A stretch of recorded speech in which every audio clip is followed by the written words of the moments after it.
عرب کے اندر سال کے بعد عورتوں کا ایک میلہ لگتا تھا خانہ کعبہ کے پاس، صرف عورتیں اکٹھی ہوتی تھی، میلہ لگا ہوا تھا۔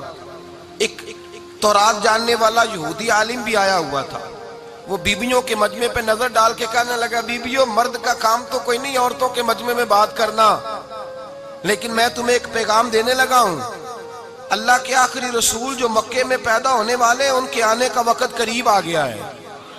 وہ بی بی بڑی خوش نصیب ہوگی جنہیں ان کی رفاقت ملے گی۔ عورتوں نے جب دیکھا کہ مرد آ گیا عورتوں کے میلے میں تو انہوں نے ڈانٹا جھڑکا، کہا چل اٹھا اپنی کتابیں اور نکل جا۔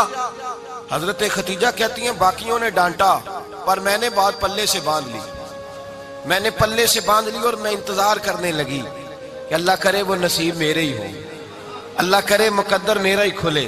آپ فرماتی میں تسبیح پڑھتی، درود پڑھتی، میں اس زمانے میں جو اللہ کا ذکر جس طرح ہوتا تھا وہ میں شروع کرتی، اور جب فارغ ہوتی تو میں التجا کرتی کہ اللہ میرے نصیبے کھول دے۔ کہتی ہیں آہستہ آہستہ آہستہ آہستہ میں حضور کی تعریف سننے لگی، آہستہ آہستہ تعریف سننے لگی۔ نبی پاک صادق ہیں، امین ہیں، سچے ہیں، دیانتدار ہیں، اس برے اور میلے معاشرے میں بھی وہ سب سے اعلیٰ بھی ہیں اور سب سے اجلے بھی ہیں، وہ سب سے پاکیزہ ہیں۔ میں سننے لگی تعارف، آہستہ آہستہ میں ان کی گرویدہ ہونے لگی۔ ادھر نبی پاک صلی اللہ علیہ وسلم اپنے چچا جناب ابو طالب کے پاس رہتے تھے، قحط آ گیا، حالات بگڑ گئے۔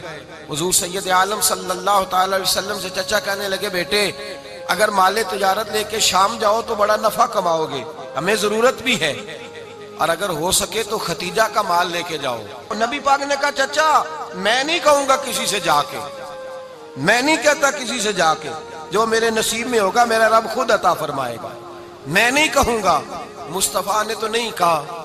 حضرت خدیجہ رضی اللہ تعالیٰ عنہ کہتی ہیں میں نے خود اپنی خادمہ کو بھیجا، میں نے کہا جا کے پوچھو تو صحیح کہ میرا مال قبول ہوتا بھی ہے کہ نہیں، پوچھو۔ نبی پاک صلی اللہ علیہ وسلم سے پوچھا، حضرت خدیجہ کی خواہش ہے کہ آپ مال لے کے جائیں، حضور نے قبول کر لیا۔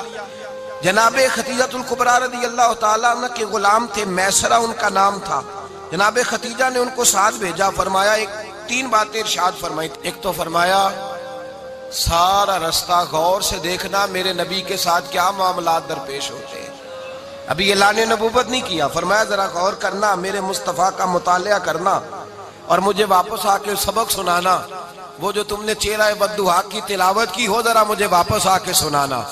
جنہاں نے دل پر جانی ڈٹھا ہو وکھیاں ہی تک لیاں، تو ملے ہوں تے ساجن ملیا ہوں ناساں لگ پئیاں، ذرا جا کے نا تلاوت کرنا اور مجھے دکھ۔ اور دوسرا فرمایا تم میرے غلام ہو تو مصطفیٰ کے بھی غلام بن کے رہنا، میں سنتی ہوں کہ کردار کے، افکار کے، نظریات کے، عظمت کے بلند و بالا، وہ جیسے کہیں ویسے کرنا۔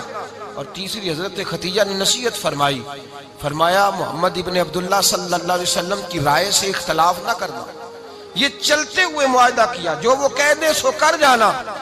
غلام کہتے ہیں میں ساتھ گیا، باتیں میں نے سن لی، لیکن جب سفر شروع ہوا نا ابھی چند منزلیں طے ہوئی تھی، میں نے کہا خدیجہ آپ نے کیا نصیحت کرنی تھی، ان کے ساتھ جو رہے گا وہ ان کا غلام ہی بن جائے گا، ان کے ساتھ جو رہے گا تو اجے میرا محبوب نہیں ڈٹھا جن ویکھ کے چن شرماوے، جے رکھے ہاتھ پھلاں وچ ہاتھ نال پھلا رل جاوے، تے ادھی راتی چن چڑھ جاندے جدوں جلوہ فرماوے۔ فرمایا جو بھی ساتھ رہتا غلام ہو جاتا۔ میسرہ کہتے میں گیا، تجارت شروع ہوئی، کہتے ہیں نبی پاک صلی اللہ علیہ وسلم جب منڈی میں پہنچے تو لوگ قسمیں اٹھا اٹھا کے مال بیچ رہے تھے۔ اللہ کے محبوب جب گئے نا تجارت کرنے تو ایک آدمی کہنے لگا چلو معاذ اللہ بتوں کے نام تھے لات و منات، کہنے لگا لات کی، عزا کی، منات کی قسم اٹھاؤ، تو نبی پاک فرمانے لگے ان کی قسم اٹھاؤں جن کا میں نام لینا بھی پسند نہیں کرتا، ابھی اعلان نبوت نہیں کیا، اور فرمایا ویسے بھی میں قسم دے کے مال نہیں بیچتا، خریدنا ہے تو خریدو، نہیں خریدنا تو نہ خریدو۔ کہتے ہیں لوگ قسمیں اٹھا اٹھا کے پیچھے جاتے تھے، پر میرے نبی جس سے رخ پھیرتے تھے وہ نبی پاک کے پیچھے ہو جاتا تھا۔ ماتے کئی گنا زیادہ نفع کمایا۔ ہم رستے میں تھے، حضور ایک درخت کے نیچے آرام کرنے لگے، ایک عیسائی راہب غار میں بیٹھا تھا، نکل کے آ گیا، مجھ سے کہنے لگا مجھے وہ جانتا تھا، میں سرا یہ کس کو ساتھ لائے، یہ کون ہے؟ میں نے کہا اہل قریش کے ایک معزز آدمی ہے۔ کہنے لگے یار جس درخت کے نیچے یہ لیٹے ہوئے ہیں یہاں عام آدمی نہیں لیٹ سکتا، یہاں وہی لیٹے گا جو اللہ کا سچا رسول ہوگا۔ یہاں دوسرا کوئی لیٹ ہی نہیں سکا. یہ رسول ہے، ان کا خیال رکھنا. کاش میں اس وقت تک زندہ رہوں جب یہ نبوت کا اعلان کریں. میسرہ کہتے ہیں میں غلام ہو گیا. نبی پاک صلی اللہ علیہ وسلم